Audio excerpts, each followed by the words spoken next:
Okay ကျွန်တော်မနေ့ကထူးဆန်းတဲ့အဖြစ်အပျက်လေးတစ်ခုပြန်ပြီးတော့ sharing လုပ်ပေးမှုလို့ပေါ့နော်အဲ့တော့ကျွန်တော်ဆိုင်မှာမနေ့က customer တယောက်ကသူကနေကနေပြီးတော့ကျွန်တော်ရှိကိုဖုန်းလေးလမ်းပါတယ်ကျွန်တော်တင်ထားတဲ့ iPhone 15 Pro 512GB လေးပေါ့ဗျာအဲ့တော့ 512GB လေးကိုလှမ်းပြီးတော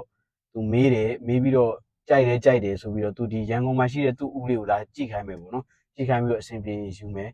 ဒါပေမဲ့ကျွန်တော်နဲ့က 90% လောက်သေချာသွားပြီဈေးတွေပါလည်းပြောဘူးပါကြီး connection တွေပါကျွန်တော်ဗီဒီယိုတေချာပုံတွေပါနေပြပြီးသွားပြီကြိုက်တယ် customer အဲ့တော့ယူဖို့ဖြစ်ပြီးသွားတော့မှ तू ကပြီးတော့ကျွန်တော်ထပ်ပြီးတော့ဗာပြလဲဆိုတော့ဒီလုံးကကျွန်တော်တင်ထားတဲ့လုံးက Apple ကနေပြီးတော့ပြန်လဲပေးထားတဲ့အလုံးဖြစ်တယ်ပေါ့နော်ဆိုတော့ Apple ကပြန်လဲပေးထားတဲ့အလုံးဆိုတာဘယ်လိုလုံးလဲဆိုတော့ကျွန်တော်ဒီနေရာမှာထပ်ပြီးတော့ပြပြပေးမယ်ပေါ့နော်အဲ့တော့ဒီကျွန်တော်ပြီးသွားရင်ရှင်းပြပေးမယ်အဲ့ဒီလုံးကိစ္စကိုဒါပေမဲ့ကျွန်တော်တို့ပြောချင်တာက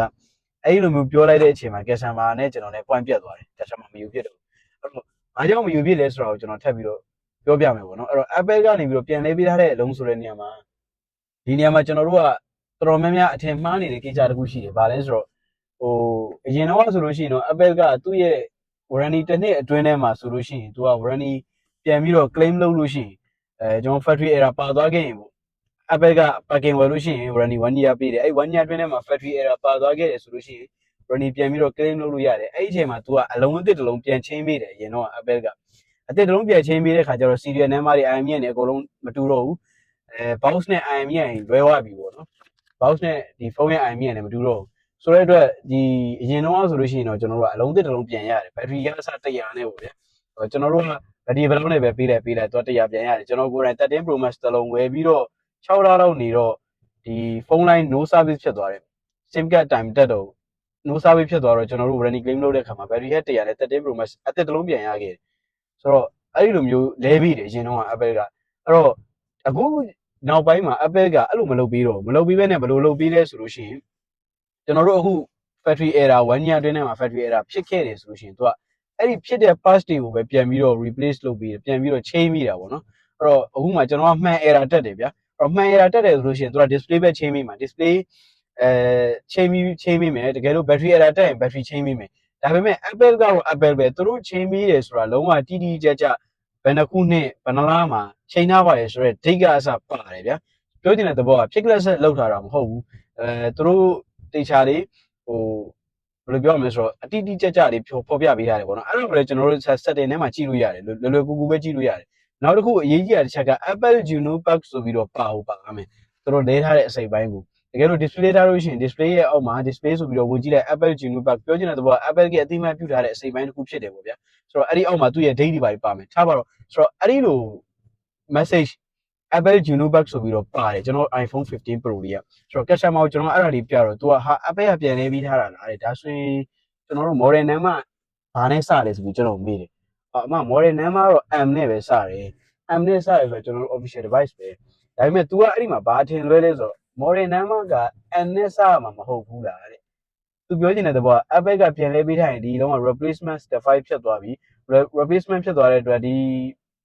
model number နေရာမှာ N နဲ့ပဲစရမှာပေါ့ဗျာသူပြောချင်တဲ့သဘော M နဲ့စကြမလို့ဘူးပေါ့ဘာကြောင့် N နဲ့ဖြစ်နေရလဲအခုလုံးဝတစ်ခုမှားနေတာပါညာဆိုပြီးတော့မဝယ်တော့ဒီလုံးကိုညီမ cancel လုပ်တယ်ပေါ့မယူပြဘူးပေါ့နော်နောက်တစ်လုံးကြမှာပဲကြည့်မယ်ပေါ့ဆိုတဲ့ပုံစံမျိုးပြောတယ် okay ကျွန်တော်ကလည်းဒါပေမဲ့ကျွန်တော်သူ့အခုနပြောတဲ့ဟာလေးတော့ရှင်းပြလိုက်တယ် Apple ကအခုနောက်ပိုင်းမှာဘယ်လိုလဲပေးပါတယ်အရင်တော့ဘယ်လိုပုံစံမျိုးလဲပေးပါတယ်ပေါ့နော်အဲ့ဒီဟာလေးကိုတော့ကျွန်တော်သူ့ကိုတေချာလေးရှင်းပြပေးလိုက်တယ်သူလည်းသဘောတော့ပေါက်တယ်ဒါပေမဲ့သူစိတ်တိတ်ပြီးတော့အဆင်မပြေလို့သူမယူဖြစ်တာပေါ့နော်ကျွန်တော်ဒီနေရာမှာပြောချင်တာဒီအခုနဒီ Apple ကပြန်လဲပြီးတဲ့စာတွေပါလို့ရှိရင်မင်းရှိလို့စိတ်ချလက်ချယူပါတကယ် official device တွေပါဒါပေမဲ့ဒီမှာဖွင့်ပြီးတော့လဲထားတဲ့ quality မကောင်းတဲ့ဟာတွေလဲထားတဲ့ unknown pack တွေပါရင်တော့မယူနဲ့နောက်တစ်ခုကျွန်တော်ပြောချင်တဲ့သဘောကဆက်ဖွင့်ထားလို့မယူခိုင်းတာမဟုတ်ဘူးเนาะကျွန်တော်ပြောတဲ့စကားရှင်းလေးဆက်ဖွင့်ထားလို့မယူခိုင်းတာမဟုတ်ဘူးဆက်ဖွင့်ပြီးတော့လဲထားတဲ့အစိပ်ပိုင်းတွေကမကောင်းနေမယူခိုင်းတာလဲထားတဲ့အစိပ်ပိုင်းကောင်းမကောင်းကဘယ်လိုသိလဲဆိုတော့ကျွန်တော်တို့ original လဲထားလို့ရှိရင်တော့ original pass quality နဲ့ပဲရမှာပဲcopy လဲထားတယ်ဆိုရှင်တော့ copy ရဲ့ quality ပဲအဲ့ဒီဟာကိုလည်းကျွန်တော်တို့ setting ထဲမှာကျွန်တော် unknown pack ဆိုပြီးပါလာပြီဆိုလို့ရှိရင်ဒီကတော့တေချာပေါ့ဒီ unknown pack ဆိုပြီးပါလာပြီဆိုလို့ရှိရင်တော့မယူသင့်တဲ့နေရာမှာပါတယ်ပေါ့ဗျာမယူသင့်တဲ့နေရာမှာပါတယ်ဆိုတဲ့အတွက်ကျွန်တော်တို့ဒီ Apple Juno Pack ဆိုလို့ရှိရင်တော့တေချာပေါ့ယူတကယ်လို့ unknown pack တွေပါတယ်ဆိုလို့ရှိရင်တော့မယူနဲ့ဖြစ်နိုင်ရင်ပေါ့နော်ဒါပေမဲ့အဲ့ဒီ unknown pack တွေထဲမှာလည်း original အစိပ်ပိုင်းတွေလဲထားတာမျိုးတွေလည်းရှိရယ်iCloud တွေကနေ iCloud အလုံးလေးကနေဖြုတ်ပြီးထည့်တယ်လို့ စသဖြင့်ပေါ့ဗျာဒါတွေကတော့အများကြီးရှိတယ်ဒါပေမဲ့တေချာတစ်ခုကတော့မိတ်ဆွေစိတ်ရှင်းနေတယ်ဆိုလို့ရှိရင် Apple Genopack ပါတယ်ဆိုရင် U